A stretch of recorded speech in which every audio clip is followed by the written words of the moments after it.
Unified 911, anong matutulong namin sa'yo? Anya ti maitulong mi ken kapo. Anong may tatabang ko sa imo? Unsay akong ikatabang nimo? Ngini makadabang nami sel ka no. Sa anumang wika o dialekto, may tulong na darating sa iyo.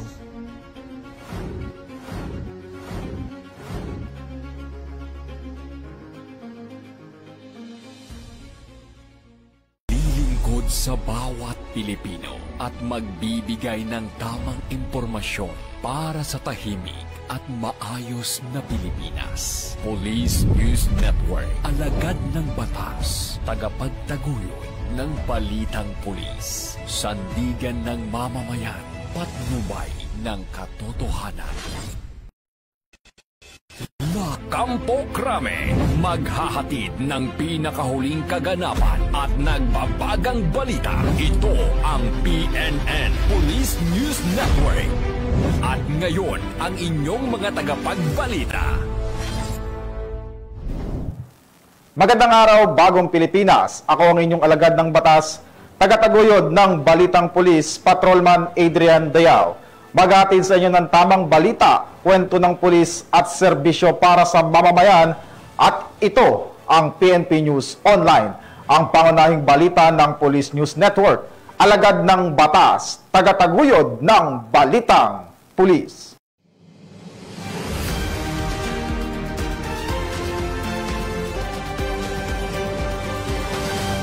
Narito ang mga balitang nakalap ng ating mga PNN correspondents mula sa iba't ibang panig ng bansa.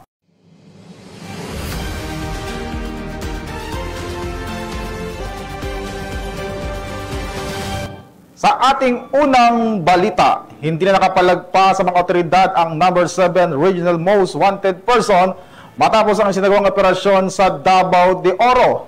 Ang detalye ng balita mula kay Patrolwoman Cherilyn Kalumpita.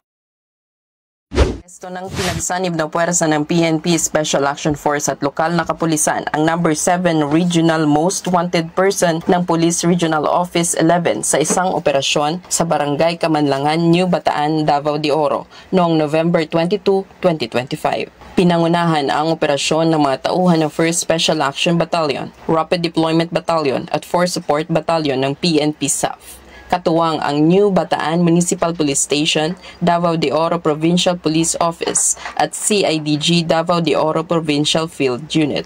Naaresto ang suspect na si alias Julius, na kabilang sa Regional Most Wanted Person ng Pro 11 4th Quarter 2021 sa bisa ng warrant of arrest para sa 3 counts of murder at 2 counts of homicide. Kasalukuyang nasa kustodiya ng New Bataan MPS Davao de Oro PPO ang suspect para sa dokumentasyon at tamang disposisyon. Ang matagumpay na operasyon ay patunay ng walang humpay na dedikasyon ng PNP sa pagsugpo sa kriminalidad at sa paghahatid ng hustisya para sa mga biktima ng karahasan.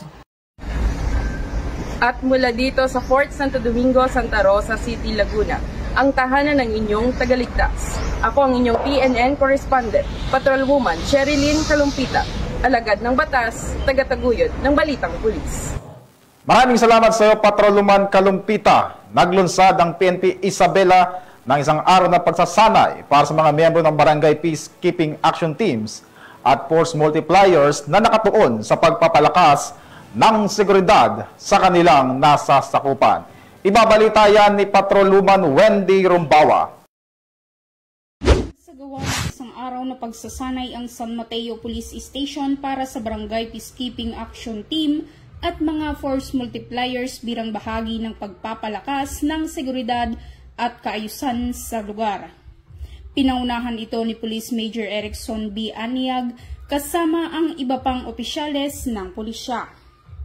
Tinalakay sa aktibidad ang mahahalagang batas tulad ng Republic Act 9262, Bawal Bastos Law at Anti-Child Abuse Law na ipinaliwanag ni Police Chief Master Sergeant Jennifer Peralta. Sinundan din ito ng diskusyon hinggil sa kampanya kontra illegal na droga mula kay Police Staff Sergeant Wendell Agub.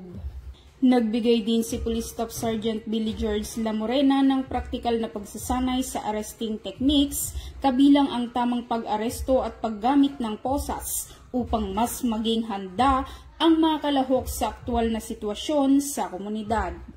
Samantala, nagpasalamat naman ang Kabagis Guardians Brotherhood Crime Watch International Incorporated sa pangunguna ni Efren Cadiz sa suportang ibinigay ng kapulisan at nangakong makikipagtulungan para sa layunin ng Philippine National Police sa pagkamit sa isang ligtas at mapayapang bayan. Mula dito sa Lambak ng Cagayan, ako ang inyong Police News Network Correspondent Patrolwoman Wendy Rumbawa, alagad ng batas, tagataguyod ng balitang pulis.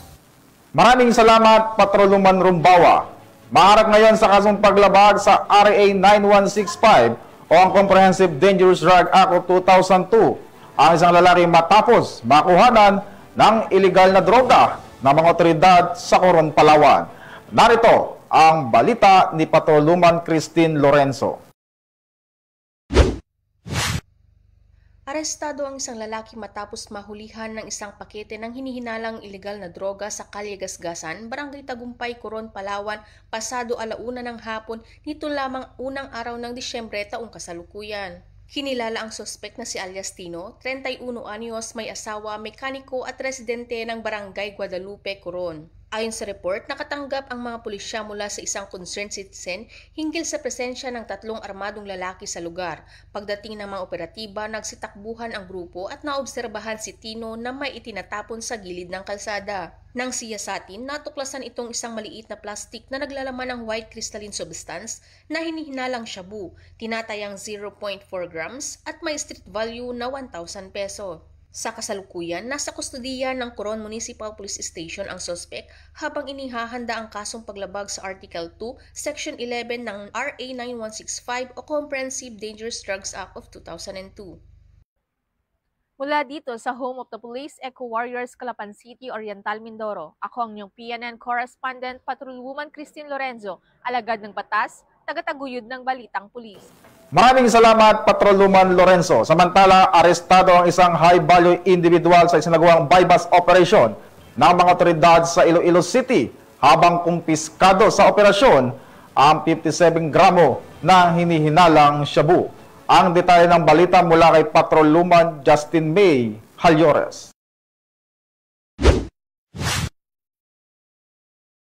Arestado ang isang high-value individual na kinilalang si alias Aye, 46 anyos matapos ang matagumpay na bypass operation sa Bunkers Village, Barangay Tabuksuba, Haro, Iloilo City. Nito lamang ika-1 ng Disyembre taong kasalukuyan. Ang operasyon ay pinangunahan ng SOU-6 ng PNP Drug Enforcement Group kasama ang mga operatiba ng ICPS-9 at sa koordinasyon ng IMEG Visayas. Ayon sa kapulisan, isinagawa ang operasyon matapos makatanggap ng impormasyon hinggil sa umano'y illegal na aktibidad ng sospek. Pinangunahan ang nasabing operasyon ni Police Captain Rogelio D. Dimaisip Jr. sa ilalim ng supervisyon ni Police Colonel Rizalde L. Caballero, commander ng SOU-6 ng PNP DEG. Kasama rin sa operasyon ang team mula sa ICPS-9 sa pamumuno ni Police Major Eduardo S. Siacon. Nasamsam mula sa sospek ang 4 na sachet ng hinihinalang shabu, kabilang ang bypass item na may kabuuang timbang na humigit kumulang 57 gramo at tinatayang nagkakahalaga ng 387,600 pesos. Nakuha rin ang isang genuine 500 peso bill na ginamit sa transaksyon kasama ang budol money, isang Vivo cellphone at isang coin purse. Dinala ang mga nakuhang drug evidence sa Regional Forensic Unit 6 para sa laboratory examination habang ang suspect ay pansamantalang nasa kustodiya ng ICPS-9 para sa dokumentasyon. Ang suspect ay nakatakdang sampahan ng kasong may paglabag sa RA 9165 o ang Comprehensive Dangerous Drugs Act of 2002. Sa kabuuan, iginiit ng PNP Drug Enforcement Group na patuloy nilang pinapaigting ang kampanya kontra iligal na droga upang mapanatili ang kapayapaan at seguridad sa rehiyon. Isang hakbang na muling nagpapakita ng kanilang matibay na paninindigan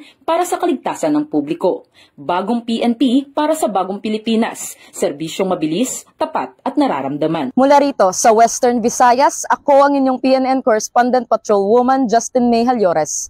Alagad ng batas, tagataguyod ng balitang pulis. Maraming salamat sa iyo, Patrolwoman Halyores. At para sa ating huling balita, nasabat sa 3 sospek ang mahigit 700,000 pisong halaga ng iligal na droga sa matagumpay na bypass operation ng pulisya sa Cebu City. Tinutukan niyan ni Patrolwoman Annalyn Canoog.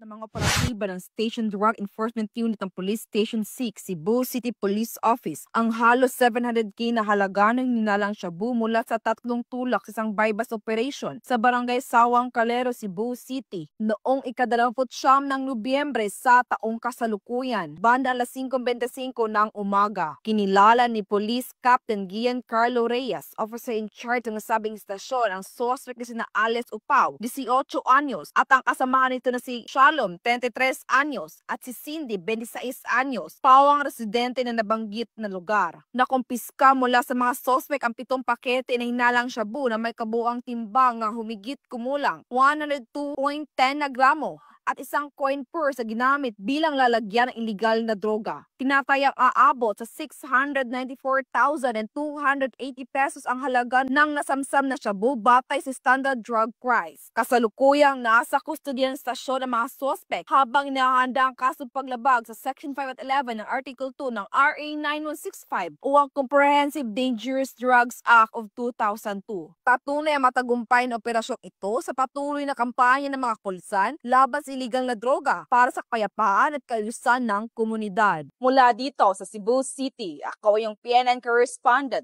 Patrolwoman Annalyn N. Canoog, alagad ng batas, tagataguyod ng Balitang Pulis. Salamat sa iyo, Patrolwoman Canoog, at yan ang mga balitang nakalap ng ating mga PNN correspondents mula sa iba't ibang panig ng bansa. At mga ka-PNN, 23 days na lang, Pasko na.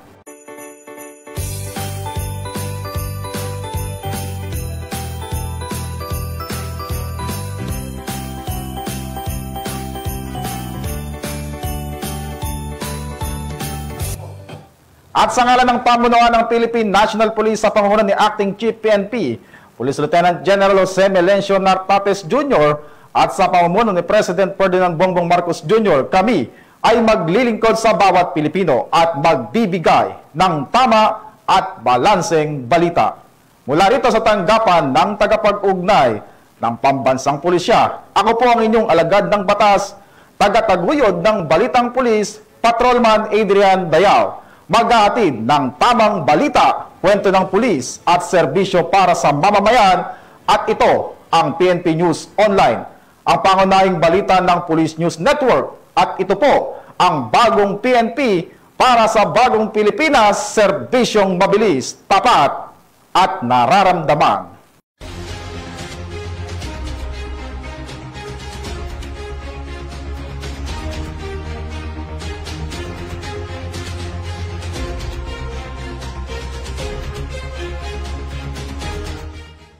Police News Network, alagad ng batas, tagapagtaguyod ng balitang pulis.